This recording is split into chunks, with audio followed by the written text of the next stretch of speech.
എല്ലാവർക്കും നമസ്കാരം. ഇന്ന് നമ്മൾ വന്നിരിക്കുന്നത് ദീപാവലി സ്പെഷ്യലായിട്ടുള്ള ഒരു സ്വീറ്റിൻ്റെ റെസിപ്പി ആയിട്ടാണ്.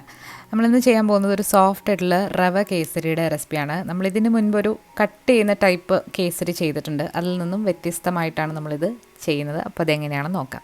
അപ്പോൾ ആദ്യം തന്നെ ഒരു പാൻ ഒന്ന് ചൂടായി വന്നപ്പോഴത്തേക്ക് നമ്മളിതിലേക്ക് നെയ്യാണ് ഒഴിച്ചു കൊടുക്കുന്നത്. 1 ടേബിൾ സ്പൂൺ നെയ്യ് ഒഴിച്ചു കൊടുക്കാം. ആദ്യം ഈ നെയ്യ് ഒഴിച്ചു കൊടുക്കുന്നത് എന്തിനാണെന്ന് വെച്ചാൽ നമ്മൾ അണ്ടിപ്പരിപ്പ് മുന്തിരിങ്ങയും ചെറുതായിട്ടൊന്ന് വറുത്ത് കോരി എടുക്കണം. അണ്ടിപ്പരിപ്പ് മുന്തിരിങ്ങ ഇഷ്ടമില്ലാത്തവർക്ക് ചെയ്യണം എന്നില്ല. കുറച്ച് അണ്ടിപ്പരിപ്പ് എടുത്തിട്ടുണ്ട്, ചെറുതായിട്ടൊന്ന് കട്ട് ചെയ്ത് എടുത്തിരിക്കുന്നതാണ്. ഇതിലേക്ക് ഇനി കുറച്ച് കറുത്ത മുന്തിരിങ്ങയും കൂടി ഇട്ടിട്ട് നന്നായിട്ടൊന്ന് ഫ്രൈ ചെയ്തിട്ട് നമുക്കൊന്ന് കോരി മാറ്റി വെക്കാം. വളരെ എളുപ്പത്തിൽ വീട്ടിലുള്ള ഇൻഗ്രീഡിയൻസ് വെച്ചിട്ട് ചെയ്യാൻ പറ്റുന്ന ഒരു കേസരിയുടെ റെസിപ്പിയാണ് നമ്മളിന്ന് കാണിക്കുന്നത്. അപ്പോൾ അതേ പാനിലേക്ക് 1 ടീസ്പൂൺ നെയ്യും കൂടെ ഒഴിച്ചു കൊടുത്തിട്ട് നമുക്ക് റവ ഒന്ന് വറുത്തെടുക്കാം. നമ്മളിവിടെ എടുത്തിരിക്കുന്ന 1 കപ്പ് റവയാണ്. 250 മില്ലിയുടെ ഒരു കപ്പിലാണ്. വളരെ ചെറിയ തരികളുള്ള റവയാണ് നമ്മൾ എടുത്തിരിക്കുന്നത്. കേസരി ഉണ്ടാക്കുമ്പോൾ എപ്പോഴും ചെറിയ തരിയുള്ള റവ എടുക്കുന്നതാണ് ഏറ്റവും നല്ലത്. 1 കപ്പ് റവയ്ക്ക് ഒരുപാട് കേസരി കിട്ടും. അപ്പോൾ നിങ്ങളുടെ അളവിനനുസരിച്ചിട്ട് പകുതിയാക്കോ എങ്ങനെയാണെന്ന് വെച്ചാൽ ചെയ്യാവുന്നതാണ്. അപ്പോൾ റവ വറക്കുമ്പോൾ ശ്രദ്ധിക്കേണ്ടത് ഒരുപാട് അങ്ങ് ബ്രൗൺ നിറം ആക്കരുത്. കളറ് മാറുന്നതിന് മുൻപേ തന്നെ നമ്മളിത് എടുക്കണം. മീഡിയം ഫ്ലെയിമിലിട്ട് എപ്പോഴും ഇളക്കി കൊടുത്തിട്ട് വേണം ഇത് വറക്കാനായിട്ട്. നല്ലൊരു മണം വന്നിട്ടുണ്ട്. നമ്മുടെ റവ ഇപ്പോൾ നന്നായിട്ടൊന്ന് വറുത്ത് എടുത്തിട്ടുണ്ട്. ഇനി ഇത് നമുക്ക് മറ്റൊരു പാത്രത്തിലേക്ക് മാറ്റാം. ഇതേ പാത്രത്തിൽ ഇരിക്കുകയാണെന്നുണ്ടെങ്കിൽ അതിലിരുന്നിട്ട് ഒന്നുകൂടെ ഒന്ന് മൂക്കാനുള്ള സാധ്യതയുണ്ട്. അതുപോലെ തന്നെ കളറും ചേഞ്ച് ആകും. മറ്റൊരു പാത്രത്തിലേക്ക് മാറ്റാം. ഇനി നമ്മൾ അതേ പാത്രത്തിൽ തന്നെ പൊടിയൊക്കെ ഒന്ന് തൂത്ത് കളഞ്ഞതിന് ശേഷം നമ്മളിനി വെള്ളം ആണ് ഒഴിക്കാൻ പോകുന്നത്. 3.5 കപ്പ് വെള്ളമാണ് നമ്മളിവിടെ എടുത്തിരിക്കുന്നത്. നമ്മൾ 1 കപ്പ് റവയ്ക്ക് 3.5 കപ്പ് വെള്ളമാണ് എടുക്കുന്നത്.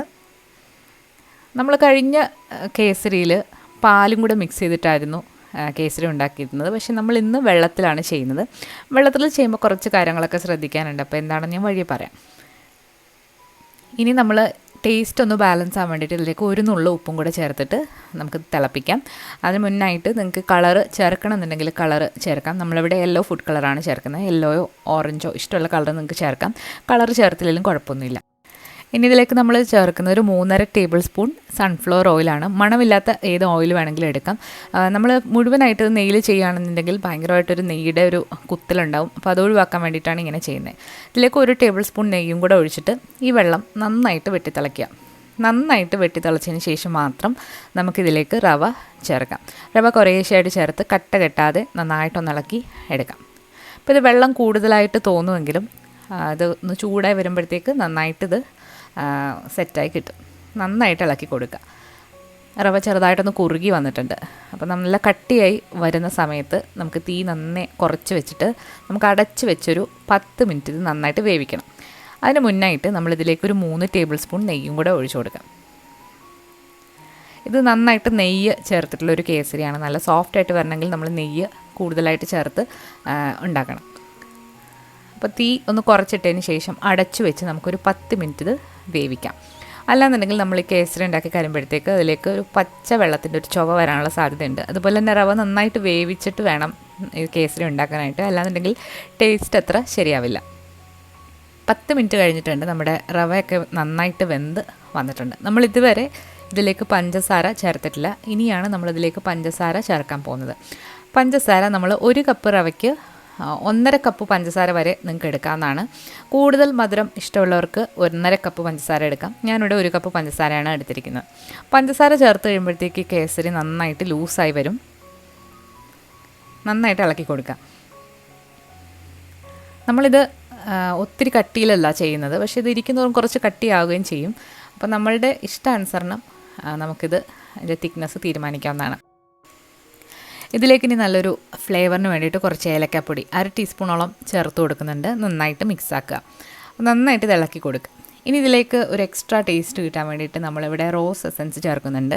1/4 ടീസ്പൂണാണ് റോസ് എസൻസ് ചേർക്കുന്നത്. ഇനി റോസ് വാട്ടറും നിങ്ങൾക്ക് ഇതിലേക്ക് ചേർക്കാം. റോസ് വാട്ടർ ആണെന്നുണ്ടെങ്കിൽ 1 ടീസ്പൂൺ ചേർക്കാം. നന്നായിട്ട് മിക്സാക്കി എടുക്കാം. ഇപ്പം നമ്മുടെ റവ കേസരി പാനിൽ നിന്നും വിട്ട് വരുന്നൊരു പരുവം ആയിട്ടുണ്ട്. ഒരുപാടങ്ങ് ഇളക്കിയിട്ട് നമുക്കിത് ഹൽവ പോലെ ചെയ്തെടുക്കണ്ട. പക്ഷേ ഇതുപോലെ ഒന്ന് ഇളകി വരുന്ന പരുവത്തിൽ നമുക്കിത് തീ ഓഫ് ചെയ്യാം. അവസാനമായിട്ട് നമ്മൾ നേരത്തെ വറുത്ത് വെച്ചിരിക്കുന്ന അണ്ടിപ്പരിപ്പ് മുന്തിരിയും കൂടെ ചേർത്തിട്ട് ഒന്നുകൂടെ ഒന്ന് മിക്സാക്കി എടുക്കാം.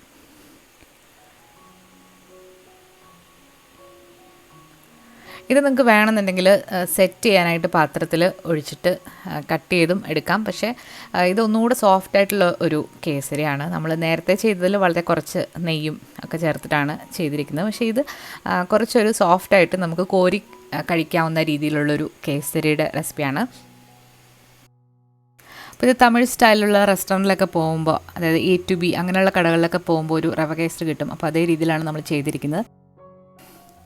അപ്പോൾ നിങ്ങൾക്ക് റോസ് വാട്ടറിന് പകരം പൈനാപ്പിൾ എസൻസും ചേർക്കാവുന്നതാണ്. അപ്പോൾ ഒരു പൈനാപ്പിൾ കേസരിയാകും. വളരെ സോഫ്റ്റ് ആയിട്ടുള്ള ടേസ്റ്റി ആയിട്ടുള്ളൊരു കേസരിയുടെ റെസിപ്പിയാണ് നമ്മൾ ഇന്ന് കണ്ടത്. അപ്പോൾ എല്ലാവർക്കും ദീപാവലി വിഷസ്. അപ്പോൾ പുതിയൊരു റെസിപ്പി വീഡിയോ ആയിട്ട് നമുക്ക് വീണ്ടും കാണാം. താങ്ക്